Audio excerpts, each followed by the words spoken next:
Chapter 1. An Invitation to Townsend Manor. The end of summer hung in the air as Tony Middleton and Sally Cartwright made their way down the winding, tree-lined road to Townsend Manor. They could hardly believe they'd been invited to such a grand estate, especially for the annual village fest. Their classmate, Jake Townsend, had mentioned it casually during one of their long lunch breaks, as though every schoolmate of his were accustomed to country manners and family gatherings. But for Tony and Sally, both born and raised in modest homes, the idea of spending a weekend at a grand English manor was the stuff of novels. The manor itself was a sight to behold. It stood tall and proud against the evening sky, its stone walls etched with ivy that climbed toward the gabled roofs. The windows were framed with thick, heavy shutters that hadn't been replaced for centuries, and the grounds stretched on endlessly, with perfectly trimmed hedges and ancient oak trees casting shadows across the gravel driveway. A sense of mystery seemed to wrap around the place. "Imagine growing up here," Sally murmured, taking in the grandeur. Tony shrugged. "Jake's probably just not the sort to carry on with traditions. But there's definitely something strange about this family." They shared a laugh as the door creaked open, revealing a middle-aged woman with sharp eyes and an air of formality. She was dressed in an immaculate black dress with a small white apron, her hands folded neatly in front of her. "You must be Mr. Middleton and Miss Cartwright," she said, looking them over. "I'm Mrs. Braddock, the housekeeper. Master Jake has told us you'd be arriving." "Thank you, Mrs. Braddock," Sally said with a polite nod. They followed her inside, stepping into a vast foyer with high ceilings and a grand chandelier that glistened under the warm light. Paintings lined the walls, each one depicting a stern-faced ancestor of the Townsend family. Their eyes seemed to follow the newcomers as Mrs. Braddock led them through the hallways, and Tony couldn't shake the feeling that the house itself was watching them. "Lady Eliza is awaiting you in the drawing room," Mrs. Braddock informed them as they reached a set of polished mahogany doors. "Lady Eliza?" Sally whispered to Tony. "Isn't that Jake's aunt?" "Yes," Tony whispered back. "She's the head of the family. Apparently quite the character from what Jake said." The doors swung open to reveal a stately room with plush velvet chairs, thick drapes, and a large, roaring fireplace. Seated by the fire was Lady Eliza Townsend, a tall, imposing woman with silver hair styled elegantly. She wore a dark green dress and held a teacup in one hand, her sharp gaze resting on Tony and Sally as they entered. Her presence was as intimidating as it was refined. "Ah, Jake's friends," Lady Eliza said in a voice that commanded attention. "You must be Tony and Sally. I trust the journey wasn't too taxing?" "Not at all, Lady Townsend," Tony replied, his tone respectful. Lady Eliza gave a faint smile, though it barely softened her expression. "I've heard that the two of you have a keen eye for mysteries.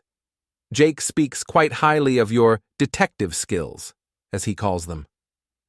Sally felt her cheeks flush. "Jake's very kind, my lady. We've just had a bit of luck solving small things now and then." Lady Eliza's gaze grew more intense, as if she were probing their minds for hidden intentions. "Luck, is it? Well, I suppose one could say that, though I've often found that luck is simply another word for the right instincts." She placed her teacup down and gestured to the chairs nearby. "Do sit. I'm sure you're curious about our little village celebration." As they settled in, Lady Eliza began to explain the origins of the village fest, a tradition that had been carried out by the Townsend family for generations. It was a weekend filled with games, dances, and feasts, a gathering that brought together families from across the county. She spoke of the importance of legacy, of upholding traditions in a world that seemed to be changing too quickly. There was an unmistakable pride in her voice. "Naturally, the Townsends have always played a prominent role in the village," Lady Eliza said, a faint smile tugging at her lips. "It's our responsibility to ensure the festival's success." Jake entered the room just then, his easygoing demeanor breaking through the formality. He greeted Tony and Sally with a grin. He introduced them to Mr. Avery, Lady Eliza's solicitor, who had arrived earlier in the day and stood off to the side, watching quietly. Mr. Avery was a slight man, with thin hair and sharp features that gave him a perpetually wary look. The introductions continued, and soon they were joined by Emma, the young maid. She was a girl of around 17, with a nervous disposition and a quick, darting gaze. She curtsied politely but seemed to avoid Lady Eliza's eye as she offered tea and biscuits to the newcomers. As the evening wore on, Tony and Sally grew more comfortable, but they couldn't shake the odd, simmering undercurrent in the house. Lady Eliza's strict presence, Mr. Avery's calculating gaze, and Mrs. Braddock's stern formality created a peculiar atmosphere that felt almost stifling. Once they were finally shown to their rooms, Tony turned to Sally as soon as the door closed. "Did you feel it too? This place? It's like there's something hidden beneath every smile and every glance." Sally nodded, her mind racing. "And did you notice how Lady Eliza spoke about Jake? Almost as though she was disappointed in him." Tony shrugged. "Jake's probably just not the sort to carry on with traditions. But there's definitely something strange about this family." Sally's eyes twinkled with excitement. "Well, we might just find out more tomorrow. After all, we're here for the whole weekend. And if there's anything we've learned from our past cases, it's that things are rarely as they seem." They shared a knowing look. The quiet thrill of potential mystery filled the air, and as they settled into bed, they couldn't help but wonder what the coming days would bring. They had come for a festive weekend, but something told them that Townsend Manor held much more than it let on. Chapter 2. Shadows over the Manor. The morning air at Townsend Manor was crisp, with a light fog hovering over the grounds. Tony and Sally rose early, eager to explore. They slipped out of their rooms, hoping to catch a glimpse of the manor's more hidden corners before the bustle of the day began. Descending the grand staircase, they marveled at the house's lavish decor. Antique tapestries lined the walls, depicting scenes from centuries past, while marble statues of stern-faced ancestors seemed to guard the corridors. The faint scent of lavender and old wood filled the air. "Good morning, Master Middleton and Miss Cartwright," came a voice from behind them. They spun around to find Mrs. Braddock, the housekeeper, standing silently in the hallway. Her dark eyes held a hint of disapproval, as though she could read their curiosity and found it less than respectable. She wore the same crisp black dress and white apron as the night before, with her hair neatly pulled back into a tight bun. "We were just admiring the manor," Tony stammered. Mrs. Braddock's lips tightened into a thin smile. "Admiration is fine, so long as it doesn't lead to mischief. Lady Eliza insists that all guests respect the house and its privacy." She paused, scrutinizing them. "Breakfast is served in the morning room. Master Jake will join you shortly." With that, she turned and walked away, her shoes tapping rhythmically against the stone floor. "She certainly knows how to keep people on edge," he whispered. "She's just loyal to Lady Eliza, I suppose," Sally replied, though she couldn't shake the feeling that Mrs. Braddock was more than a little overprotective of the manor and its occupants.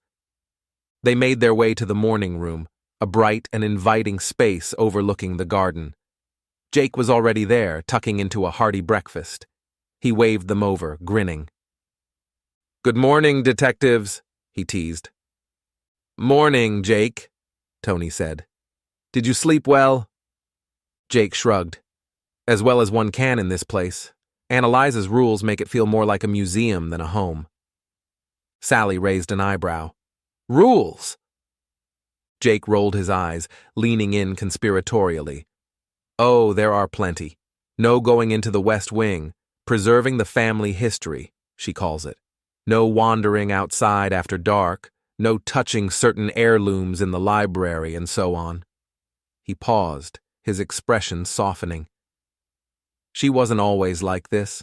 It's only been in the past few years that she's become so rigid, ever since my parents passed. A somber silence fell over the group. Tony and Sally exchanged a look.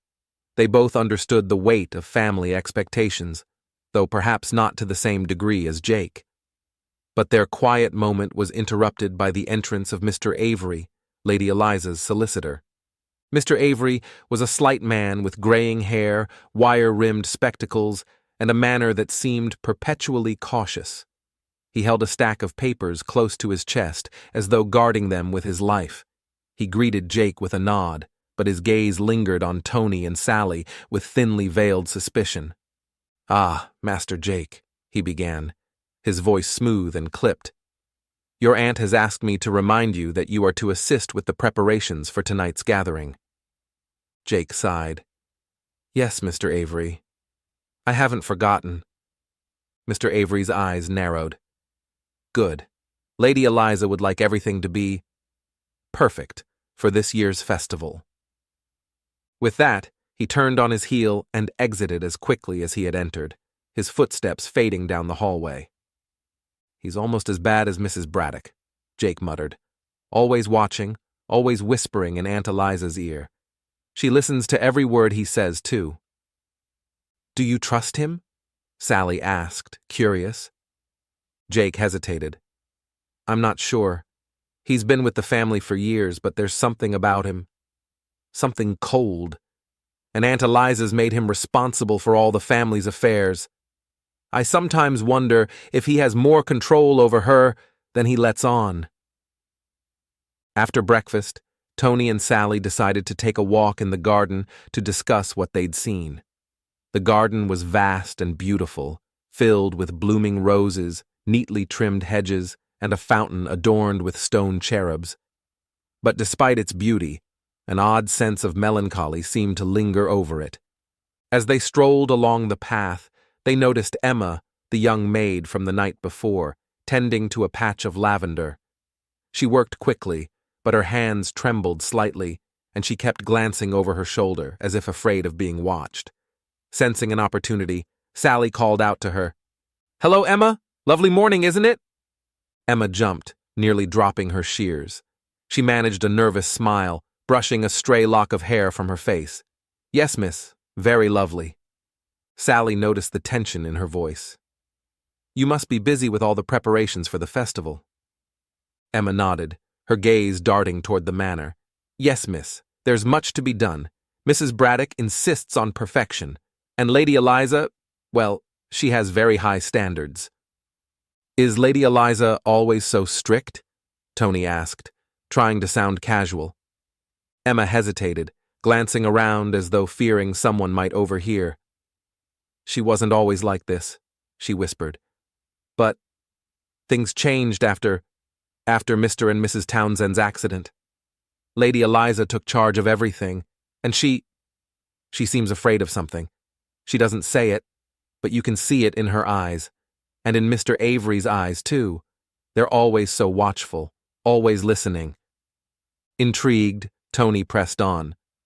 "Do you think something happened? Something besides the accident?" Emma shook her head quickly, a shadow of fear crossing her face.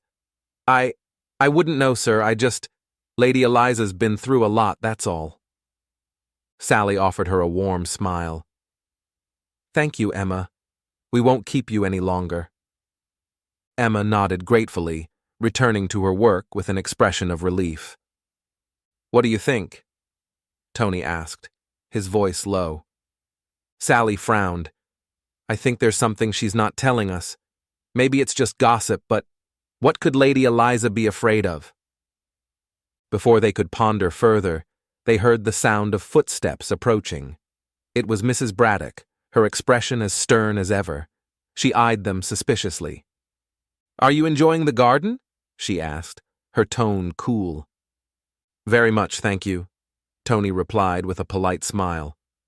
"Good. Lady Eliza likes her guests to appreciate the beauty of Townsend Manor." Her eyes narrowed slightly. "Though I must remind you both, some areas of the manor are off limits, particularly to visitors." Of course, Sally said. With a curt nod, Mrs. Braddock turned and disappeared down the path, leaving them alone once more. They stood in silence for a moment, the garden now feeling less like a peaceful haven and more like a carefully controlled space. Something's definitely off, Tony murmured. It's like they're all hiding something, and they don't want us to find it. Agreed, Sally replied. But whatever it is, we'll have to tread carefully. Everyone here seems to have secrets. They spent the rest of the day observing, slipping into conversations where they could, noting every peculiar glance and hidden gesture. They noticed how Mrs. Braddock kept a close watch over every activity, scolding the servants if anything was even slightly amiss. Mr. Avery remained a silent, looming presence, often seen talking quietly with Lady Eliza in the library, their faces set in grim expressions. By evening, as the sun dipped below the horizon, Tony and Sally returned to their rooms, feeling both exhilarated and unnerved. As the house settled into a tense quietness, the two young sleuths couldn't shake the feeling that something dark was lying in wait beneath the manor's grand exterior, lurking in the shadows, waiting to be discovered. Chapter 3. An Ominous Evening. As dusk settled, lanterns were lit along the pathways, their soft glow lending a ghostly air to the sprawling estate. The festivities would begin soon, with villagers arriving to join in the traditional evening banquet. A low hum of excitement permeated the air as servants rushed about, setting up tables and lighting candles around the garden. Tony and Sally stood on the steps of the manor, taking in the transformation. Townsend Manor had shed some of its foreboding atmosphere, now wrapped in a faint, almost magical light. Their reflections were interrupted by the arrival of Lady Eliza, who swept past them, dressed in an elegant midnight blue gown.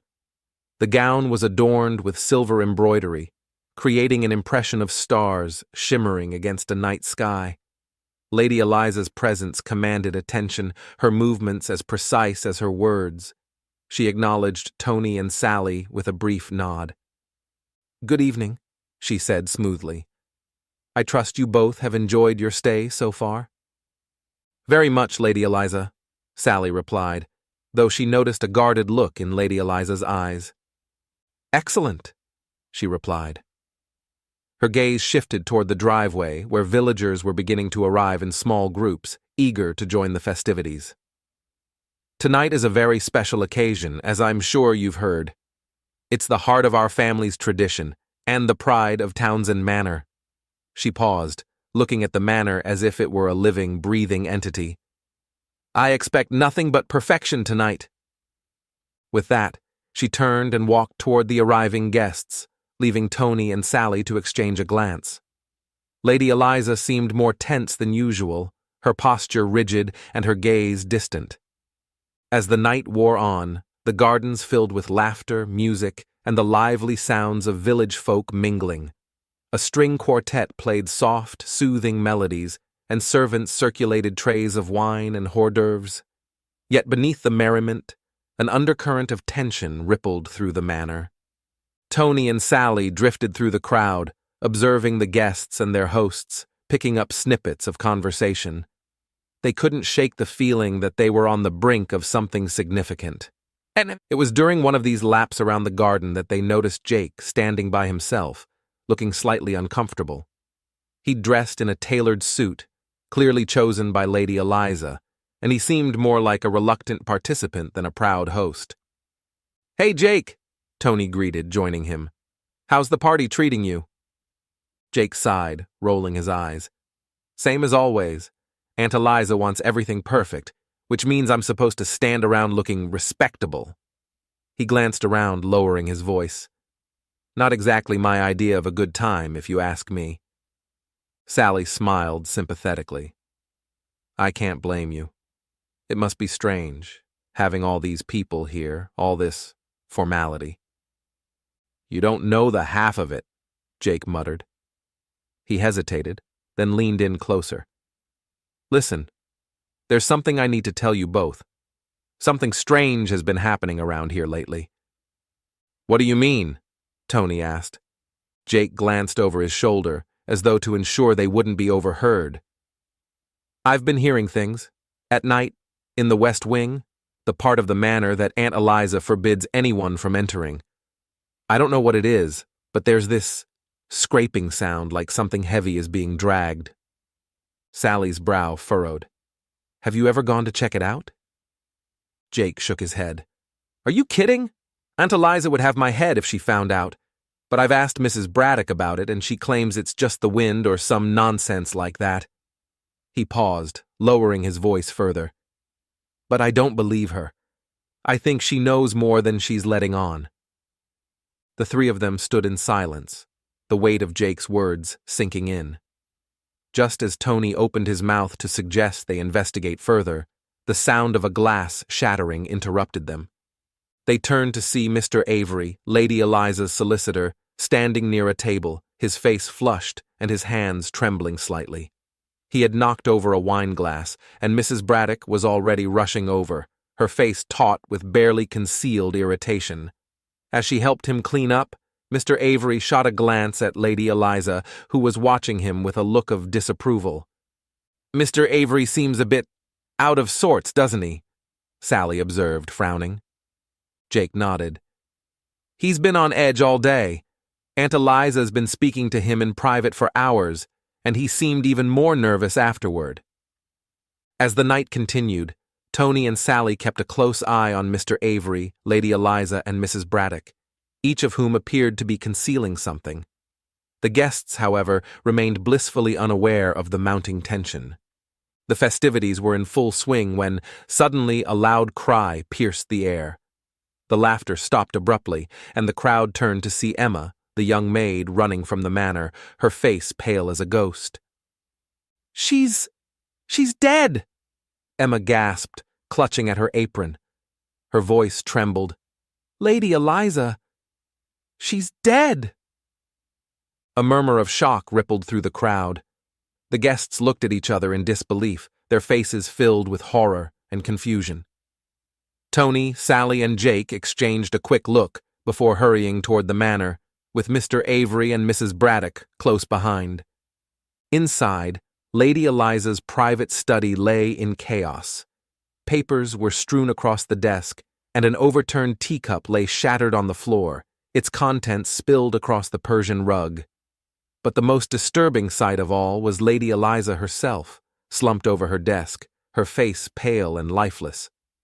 Her once commanding presence had been replaced by a haunting stillness, her eyes staring blankly ahead. Mr. Avery stumbled into the room, his face ashen. He approached Lady Eliza's body with trembling hands, his expression filled with grief and shock. "Lady Eliza," he murmured. "This can't be—" Mrs. Braddock stood in the doorway, her face set in grim determination. "Everyone out! This is no place for idle gawking," she snapped, her voice cold and severe. She directed her glare at Tony, Sally, and Jake, as if blaming them for this tragedy. Reluctantly, the crowd began to disperse, murmuring among themselves as they left the study. Once they were outside, Jake pulled them aside, his face pale. "It was poison," he whispered, his voice thick with horror. "I just know it. Aunt Eliza was fine this morning. There's no way she would just die like this." Sally's mind was already piecing things together. If she was poisoned, then someone in that room had to be responsible, someone who had access to her private study, who knew her routines. Mr. Avery and Mrs. Braddock were deep in conversation, their voices tense. Mr. Avery appeared to be struggling to maintain his composure, while Mrs. Braddock's face was hard. "We need to keep a close eye on them," Tony whispered. "They're hiding something, I'm sure of it."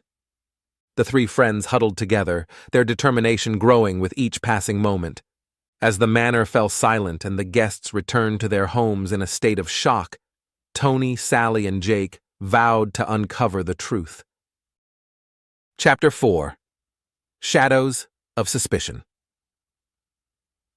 The morning after Lady Eliza's shocking death dawned cold and gray, casting a somber pall over Townsend Manor. The festive decorations still hung around the estate, a grim reminder of the celebration that had ended so tragically. Tony and Sally sat with Jake in the breakfast room, nursing cups of tea and discussing the mysterious events in low, hushed tones. The three friends knew the authorities would soon arrive, but none of them wanted to wait idly by. They had been thrust into the heart of a mystery, and they were determined to see it through.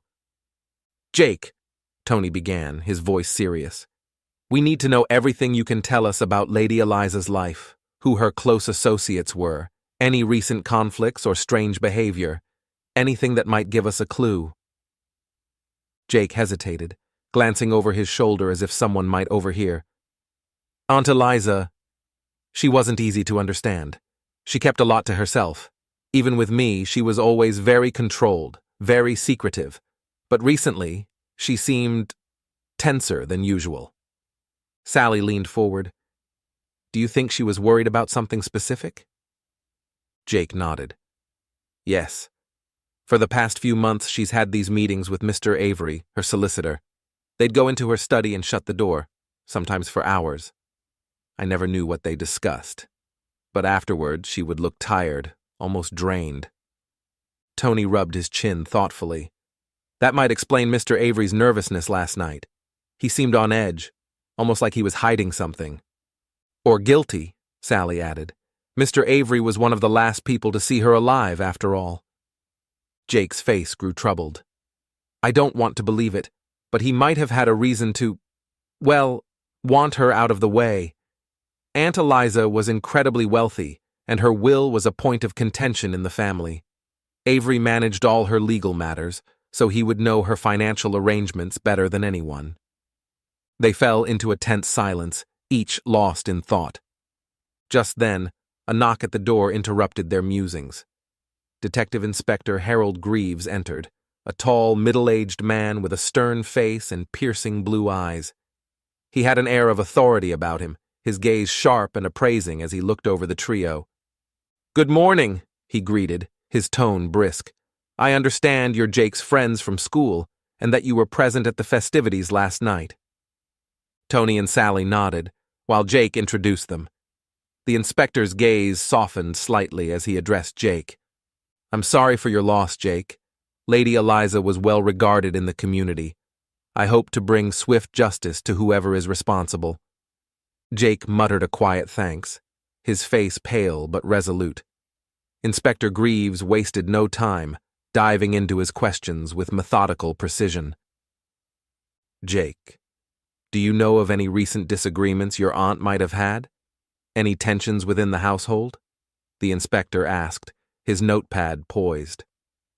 Jake repeated what he'd told Tony and Sally about Lady Eliza's secretive meetings with Mr. Avery, the strain it seemed to have put on her, and the unusually tight control she'd maintained over her personal affairs. Inspector Greaves nodded thoughtfully, scribbling in his notebook. "What about Mrs. Braddock?" Tony chimed in, his voice tentative. "She seemed unnerved last night, and rather abrupt with us. Do you think she might have had a reason to harm Lady Eliza?" Inspector Greaves raised an eyebrow, turning his penetrating gaze on Tony. "It's an interesting observation. Mrs. Braddock has been with Lady Eliza for years, but she's a strict woman, loyal but with a reputation for being intense. She and Lady Eliza shared a professional respect, but there may have been friction between them as of late." "What kind of friction?" Sally asked. Inspector Greaves shrugged. "I can't say for sure, but servants talk. There were rumors that Mrs. Braddock was unhappy with some recent changes Lady Eliza had proposed for the estate. She may have felt that her position was at risk." He paused. "Still, I would need more than mere rumors to treat Mrs. Braddock as a serious suspect." Before the conversation could continue, Mrs. Braddock herself appeared at the doorway, her face taut with a barely concealed grief. Her eyes landed on the inspector, and her tone was curt. "Inspector Greaves, if you're finished with the young master and his friends, I need to speak with you. It's about Lady Eliza's schedule yesterday. I have her diary, as you requested." Inspector Greaves nodded, excusing himself and following Mrs. Braddock into another room. Do you think he suspects her? Sally whispered, leaning toward Jake. I don't know, Jake replied. But Mrs. Braddock is definitely hiding something. She was acting even stranger than usual last night. And if she was really that loyal to Aunt Eliza, wouldn't she be more visibly upset? Tony frowned. Good point. She's so composed, it's like she was expecting this. The trio decided to wait for the inspector's return, hoping they might glean something from his reaction to Mrs. Braddock's account of the previous day. When he reappeared, he looked thoughtful, but offered them no additional information. Hours later, after the inspector had interviewed various other members of the household and most of the guests from the previous night, he reconvened with Tony, Sally, and Jake in the library. I'm pursuing several lines of inquiry, Inspector Greaves began, settling into an armchair. But I must emphasize that this case may take time. We're dealing with a sophisticated crime, not a spur-of-the-moment act. He leaned forward, studying each of them in turn. However, I'm intrigued by your observations. I'd like your continued cooperation. Sometimes an outsider's perspective can be helpful in piecing together these complex family dynamics. Tony, Sally, and Jake exchanged glances, nodding solemnly. Inspector Greaves pulled out his notebook. One final thing. I'd like to know if any of you have noticed anything unusual in Lady Eliza's behavior, especially in the last few days leading up to her death. Sally spoke up first. Lady Eliza was particularly guarded last night, even more than usual, I mean. She barely interacted with the guests and spent most of her time with Mr. Avery.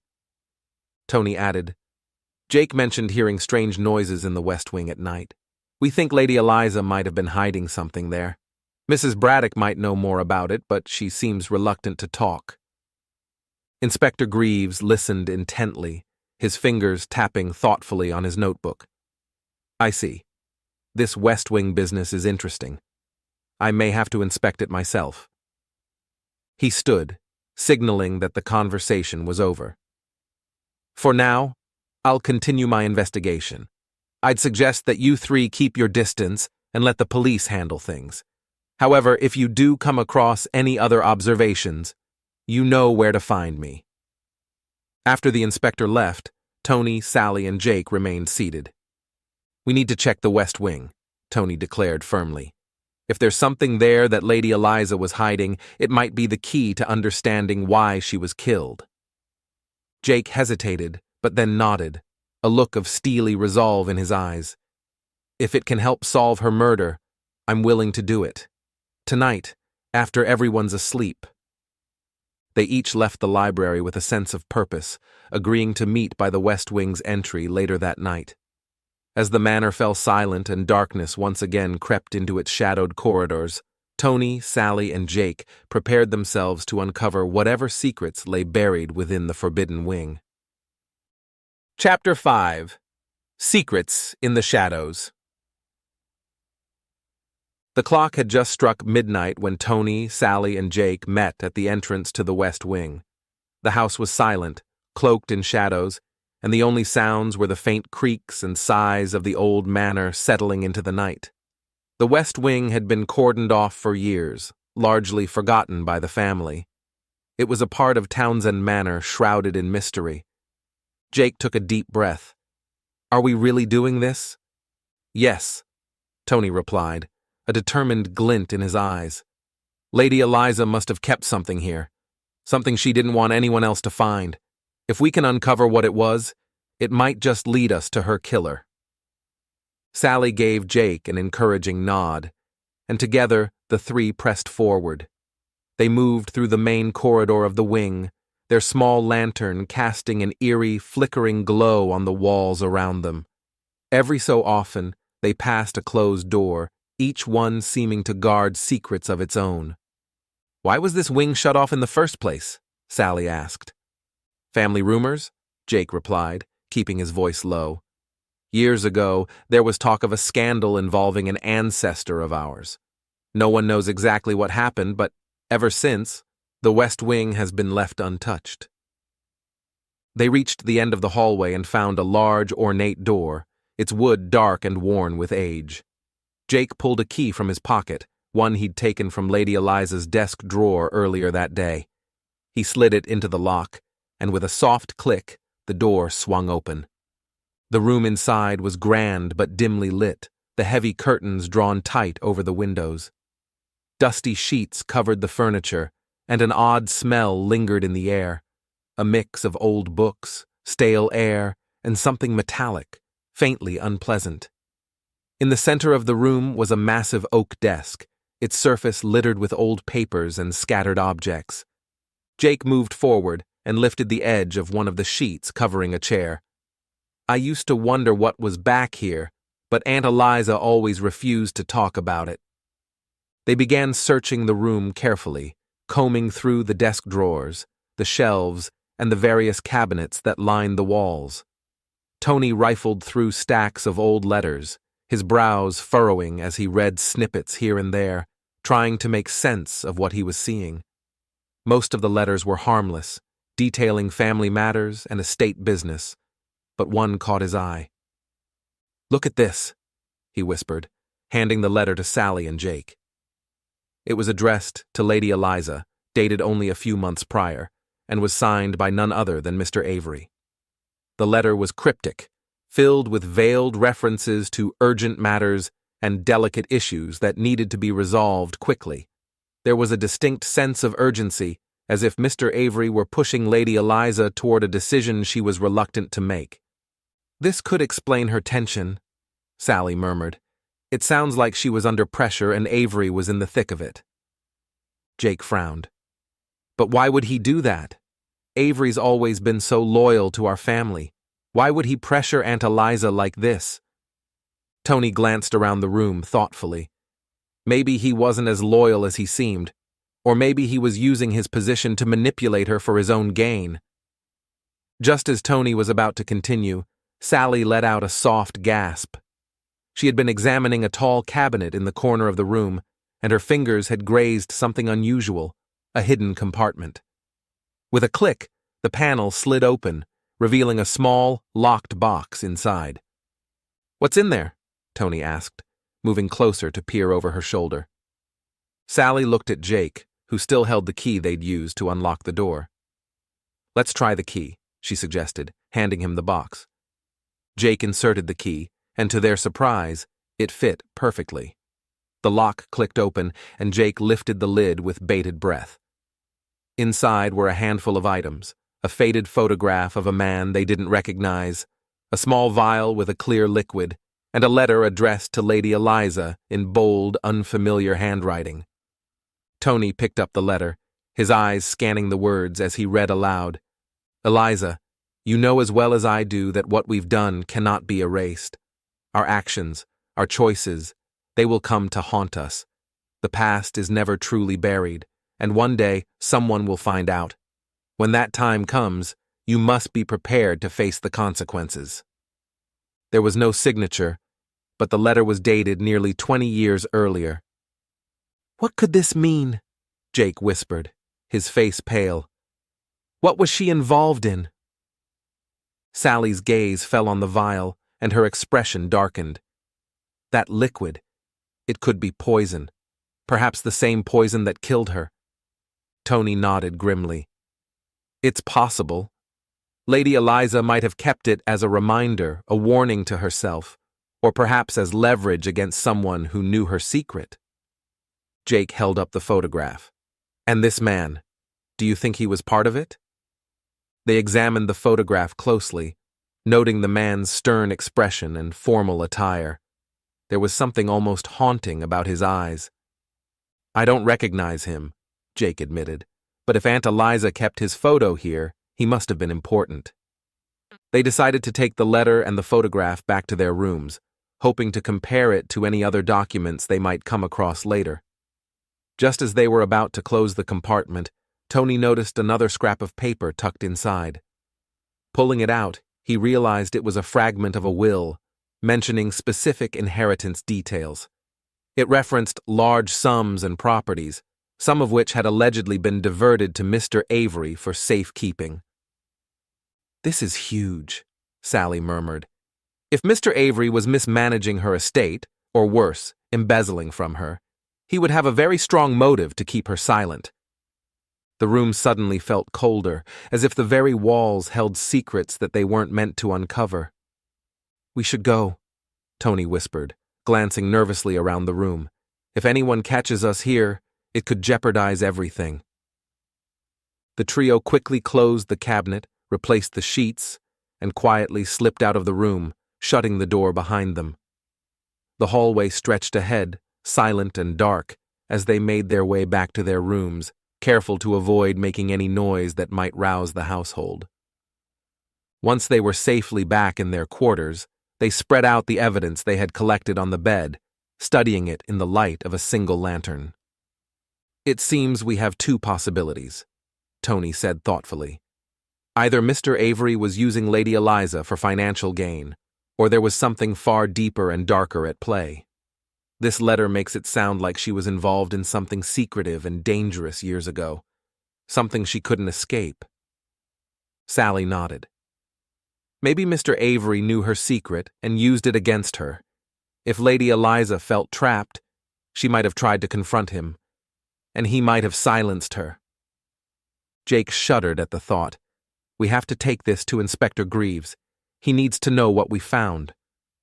They agreed, and after stowing the documents safely away, they each retreated to their respective rooms. The night was far from over, and they all knew the answers they sought were still hidden, lurking in the shadows of Townsend Manor. As the clock struck 3, Tony, Sally, and Jake finally drifted into a restless sleep, haunted by the secrets they'd uncovered and the lingering presence of Lady Eliza. Somewhere in the manor, a creak echoed through the empty halls, a reminder that the past was never truly buried and that more secrets waited to be unearthed. Chapter 6. The Inspector's Investigation. The morning sun cast a faint watery light over Townsend Manor. Tony, Sally, and Jake awoke with a sense of urgency, each still haunted by their discoveries in the West Wing the previous night. They had agreed to present their findings to Inspector Greaves. They found him in the library, his stern face buried in a stack of documents as he reviewed notes from his initial interviews. He looked up as they entered. "Ah, Jake, Miss Cartwright, Mr. Middleton," he greeted, gesturing for them to sit. "You look as though you've uncovered something of importance." Tony took a deep breath and recounted their nocturnal venture into the West Wing, describing the cryptic letter, the photograph, and the vial they'd found in the secret compartment. Sally handed over the items, and the inspector took each one, studying them intently. Intriguing," Inspector Greaves murmured, examining the letter first. He read it twice, his frown deepening with each line. Then he turned his attention to the photograph, his eyes narrowing as he traced the unfamiliar face. Finally, he picked up the vial, holding it up to the light. "You say this was hidden in a compartment in Lady Eliza's study in the West Wing?" he asked. "Yes," Sally confirmed. "Jake mentioned that Lady Eliza had always kept that part of the house off limits. We thought that if she hid things there, they must be important." Inspector Greaves nodded, his gaze shifting between them. "Well done. This is quite a significant discovery. However, before drawing any conclusions, I must ask, what made you think to explore the West Wing? You realize that trespassing into restricted parts of the manor could compromise my investigation?" Jake paled slightly, but Tony stepped in. "We were concerned, Inspector. We felt there was something off about Lady Eliza's behavior and the circumstances of her death. We thought this might help uncover the truth." The inspector's expression softened slightly, and he gave them a nod of reluctant approval. "I appreciate your honesty and your insight.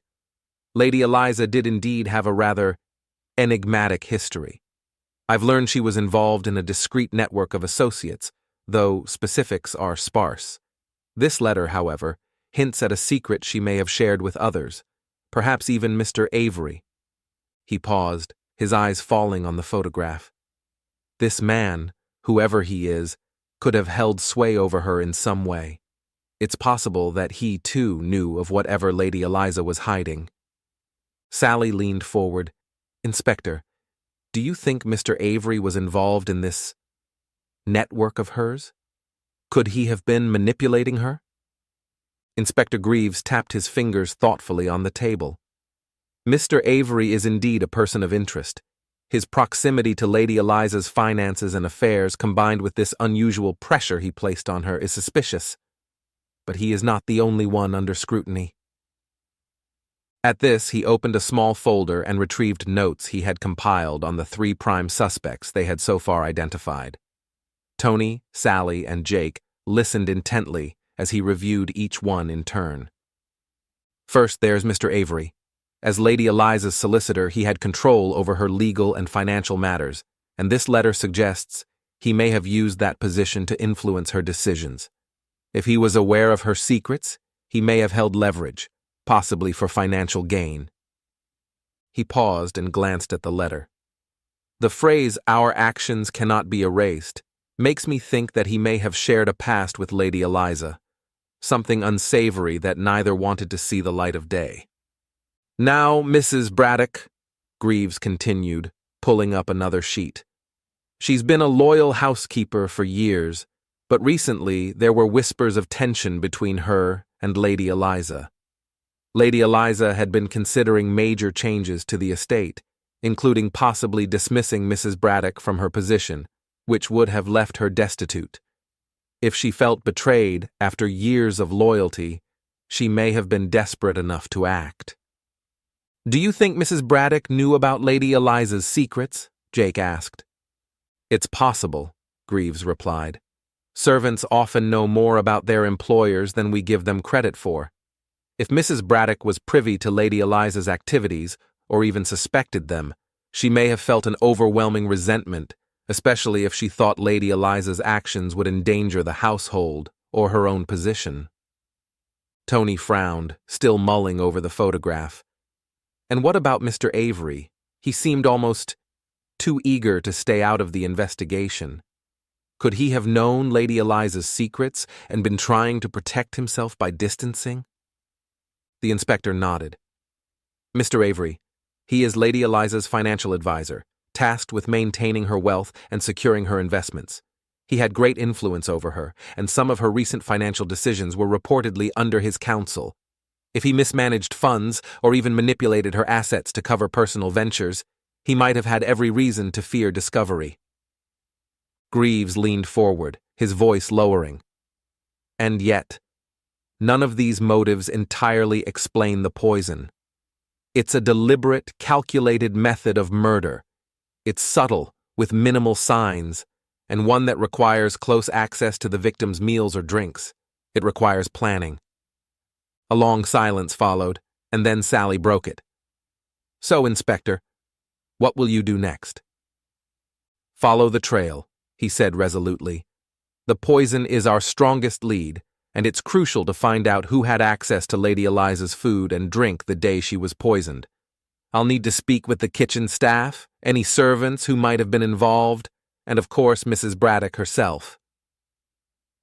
Just as the inspector was about to leave, a young maid appeared at the library door, her face flushed. Inspector Greaves, sir? She stammered, wringing her hands nervously. I've just come from Mr. Avery's quarters. He's vanished. The room fell silent, the gravity of her words sinking in. Inspector Greaves' face hardened. Vanished? Explain, please. The maid gulped. I was cleaning the guest rooms, sir, and when I reached Mr. Avery's, it was empty. The bed was unslept in, and his things were gone. I checked with the other servants. None of them saw him leave, but he's nowhere to be found. Inspector Greaves rose swiftly, his expression grim. Thank you. You may go. After the maid left, he turned back to Tony, Sally, and Jake. This changes things. Avery's disappearance could mean one of two things. Either he's guilty and is fleeing the consequences, or he's been taken by surprise and forced into hiding for his own safety. Tony clenched his fists. Either way, it means he knew something important. Lady Eliza's secrets might be bigger than we realized. Greaves nodded solemnly. It appears so. I'll search his quarters and see if there's any indication of his plans, but in the meantime, I suggest you three stay vigilant. It's clear that someone in this manor is willing to go to great lengths to protect their secrets. Before they left the library, Inspector Greaves put a reassuring hand on Jake's shoulder. Jake, you and your friends have done well, but I must emphasize that this investigation is entering a critical stage. If Mr. Avery's life is in danger, so could yours be. Stay alert, and if you notice anything out of the ordinary, inform me at once. Jake nodded, his face pale but determined. The three friends left the library. The manor, once a familiar and comforting place, now seemed filled with shadows and unseen threats. As dusk fell over Townsend Manor, Tony, Sally, and Jake sat together, deep in thought, contemplating the enigmatic secrets that Lady Eliza had left behind. Chapter 7. Unmasking the Shadows. The atmosphere at Townsend Manor was tense and brittle as glass the following morning. The news of Mr. Avery's disappearance had spread rapidly among the guests and staff. Mr. Avery's disappearance, Sally mused. It almost feels like a move in some twisted game. Whoever is behind this knows exactly what they're doing. Jake, visibly more nervous than the others, nodded. If someone's gone to the lengths of poisoning Aunt Eliza and now forcing Mr. Avery to flee or disappear, we're dealing with a mind that's methodical. Agreed, Tony replied, his jaw clenched. I think we need to return to the West Wing. Inspector Greaves only glanced through Mr. Avery's papers. The three friends slipped quietly into the West Wing, moving with caution and vigilance. Upon reaching Lady Eliza's study, they shut the door behind them. The room was just as they'd left it the night before, with the cryptic letter, photograph, and vial still lying on the table. Let's start by going through Mr. Avery's belongings, Sally suggested. If he was involved in this secret of Lady Eliza's, there must be something he left behind. A letter, a note, something. They began a meticulous search, dividing up the room to comb through drawers, cabinets, and every available nook. Tony took the bookshelf, Sally sifted through a chest of papers near the window, and Jake examined the small writing desk near the door. After several minutes of fruitless searching, Tony stumbled upon a small notebook tucked behind a row of dusty, seldom-read volumes on the bookshelf. He carefully opened it and found himself staring at a series of dates and names, none of which were familiar. Look at this, he said, handing the notebook to Sally. These dates go back over the past 5 years, and the names, they're not people I recognize. But what if they're part of Lady Eliza's network?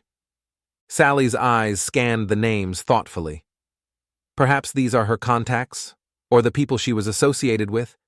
It's strange, though. There are no details, just the names and dates. Jake pointed to a date marked just 2 days before Lady Eliza's death. Next to it was the name H.M. Blackwood. Blackwood? That name seems familiar, Jake said, furrowing his brow. I remember hearing Aunt Eliza mention a Mr. Blackwood once, but I assumed he was just a friend from her charity circle. Sally flipped to the final pages of the notebook and found a hastily scribbled note, nearly illegible due to the rushed hand it was written in. It read, "The clock strikes tonight. It cannot be undone." Sally's heart pounded as she read the ominous words. Do you think Mr. Avery wrote this? It seems to be his handwriting. And if the clock strikes tonight was some sort of message to Lady Eliza, then whatever happened was premeditated. Tony frowned. But why leave such a cryptic note in her study of all places? Unless it was meant for someone else to find. Just then, the door to the study creaked open. Startled, the three of them turned, only to see Inspector Greaves standing in the doorway, his gaze sharp and observant. Care to explain why you're in here? He asked, crossing his arms. Caught off guard, they hesitated, but Tony took a step forward, holding out the notebook. Inspector, we found this among Lady Eliza's belongings. There are names and dates in here that may be linked to her secret activities, and a note from Mr. Avery that seems to suggest he knew something was going to happen to her. Inspector Greaves took the notebook, his face hardening as he scanned its contents. H.M. Blackwood, and this message. It appears Lady Eliza had associations beyond mere acquaintances. He flipped through the pages, pausing thoughtfully on the scribbled note. The clock strikes tonight. It's as if he foresaw something dreadful. But why leave if he knew it would implicate him? Sally spoke up. Inspector, do you think Mr. Avery may have been trying to warn Lady Eliza? Maybe he knew she was in danger but couldn't confront her directly. Inspector Greaves seemed to consider her suggestion, his eyes narrowing as he processed this possibility. It's a reasonable theory.